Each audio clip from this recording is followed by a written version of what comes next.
Hello and welcome to Bicky's Kitchen. I am Bikramjit Ray, but you can call me Bicky. The recipe that I'm going to make for you today is called Muglai chicken curry. The Muglai term comes from the Mughal dynasty, but there are lots and lots of dishes that you will get to eat in Indian restaurants as well as in India with the name Muglai in front of it. That's not necessarily meaning that it has a historical significance with the Mughal dynasty. It's just one of those trade names. The dish that I am making, Muglai chicken, is probably called Muglai because it was introduced into a restaurant as a Muglai chicken curry. It's a generic chicken curry with variations. Obviously from house to house there are different versions of making this. So a chicken curry for Indians, for non-vegetarian eating Indians, is a lot like roast chicken. There's a standard recipe and there are little additions. So let's begin our version of Muglai chicken. The first thing I need to do is make the base masala for my Muglai chicken curry. For that I need to put in half an inch piece of ginger chopped, 1 teaspoon of garlic chopped. I'm going to put in black pepper, half a teaspoon. I'm going to put in half an inch of cinnamon.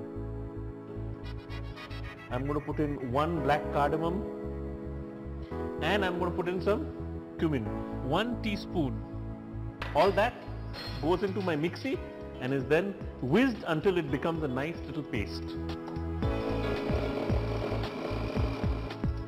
Let's start making a base for my Muglai chicken curry. For that I need to put in 1.5 tomatoes which I have chopped, and about a small onion which also I have chopped, and I'm going to be pureeing this together into a nice paste which is going to form the base of my chicken curry. So let's puree.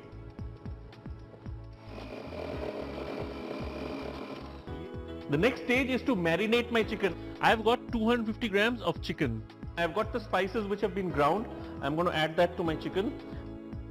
Turmeric powder, half a teaspoon. And I'm going to add a little bit of coriander powder, half a teaspoon. Then I mix it into the chicken nicely. This is also a good time to add some salt to your chicken. It helps in the marination. Some salt goes in here to taste. And finally I'm going to add yogurt. I'm using Indian style or Greek style yogurt, half a cup, while I am making my gravy. Or you can actually make it a little earlier and keep it marinated for about half an hour, but since I am making it in a hot climate, I can actually cook it much faster. So let it stand in the curd, and now let's begin the cooking process. Into a hot pan I'm going to add some oil, 3 teaspoons. The oil is hot. I'm going to add my tomato and onion paste. Remember, this is a dish which is supposed to be eaten with rotis or naan. So it's generally a dry dish.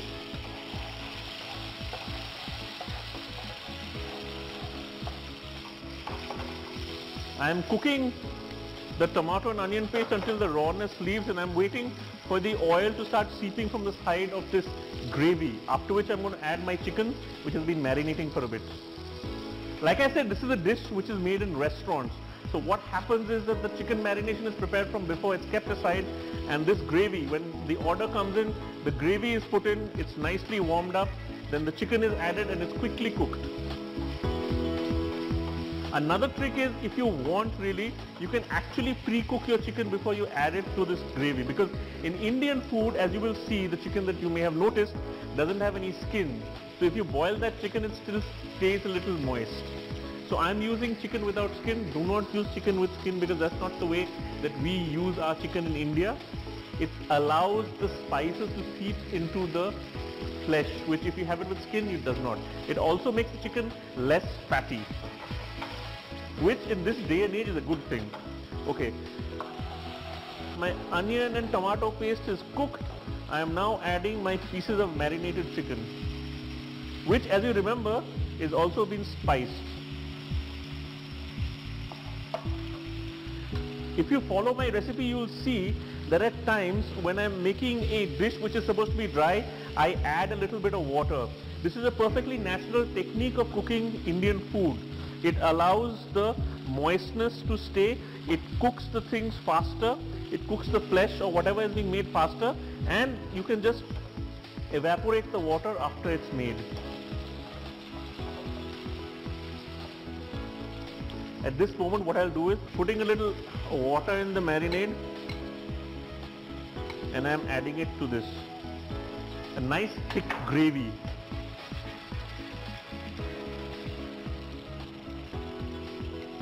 All that needs to be done is the chicken needs to cook in its own juices, and once it's cooked you season it with salt a little bit and then you're done.